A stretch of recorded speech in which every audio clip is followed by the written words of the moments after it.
So this little kitty came in and it's not feeling good. It's not wanting to eat. Of course it's mad because it's here and not at home laying on a nice soft bed. And what I noticed right away is this little cat's bones are sticking out more than they should be. If I feel its shoulder bones, I can feel them easily. I can feel the spine easily. So it's breaking down its muscle, and this is called the skin Turgor test, and you can do it on your cat. And the skin usually should fall back right into place very easily, but in this case it's sticking up longer than it should. So when an older cat is dehydrated and losing muscle mass and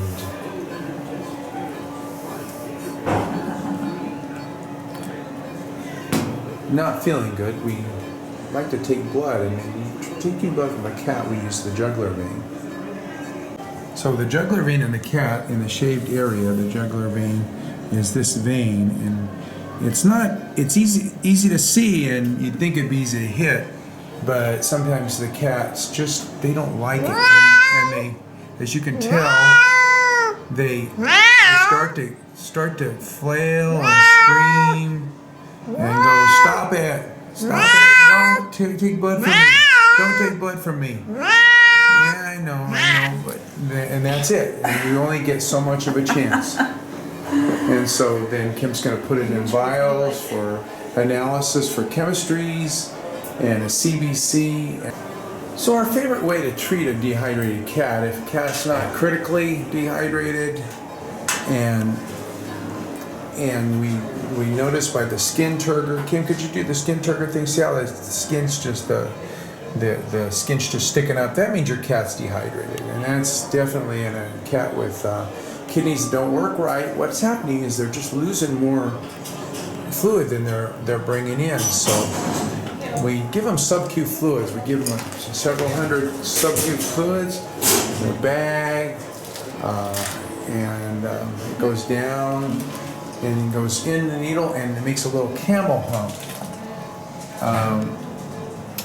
We train our clients to do this. So if cats with kidney failure sometimes need hydration by putting in fluids underneath their skin. Another way to hydrate cats is to use a catheter in the vein, but cats are, as you can tell the tail, they don't like a lot of things, and if we put a catheter in the vein, it makes them mad, and it stresses them out, and they don't eat because they're in the hospital and because they're restrained and they have a collar on, so they don't take out their catheter. And it's much easier on them to do the sub-Q fluids. So if we don't really need it and we think that we can use sub-Q fluids to treat the situation, we will. So some cats, when they walking across the floor, especially older cats like this poor little kitty, she's either weak or they're older. Their nails get caught in the carpet, so we trim them up. And you have to do it more often, because remember, cats lose their nails, unlike dogs. Dogs have to keep their nails their whole life. Cats' nails will come off and get sharp again. So you have to do this at intervals when you see them sharp again. So what would make a cat dehydrated and cause them to lose the muscle like this poor older kitty had? And many times it's kidney issues. Older cats' kidneys often are the cause. They just don't function as long as we'd like them to, and they start to leak and lose stuff out in the urine, and that stuff is protein, and so the muscles are broken down, and the stuff that the kidney filters out goes up and makes the cat sick, and so it doesn't eat and drink as much, so it's losing more water in the urine. As you're losing more protein in the urine, it's not drinking, so they get in this cycle of dehydration and weight loss.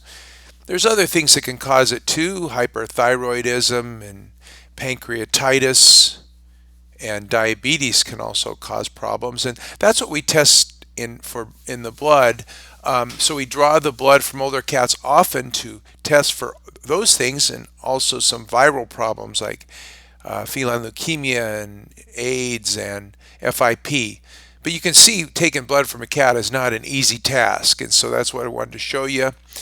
And then also show you how we rehydrate cats that are older when they don't need critical IV fluids. What I mean by that is they don't need them in a hurry. Sometimes the easier way and less stressful way for cats is sub-Q fluids.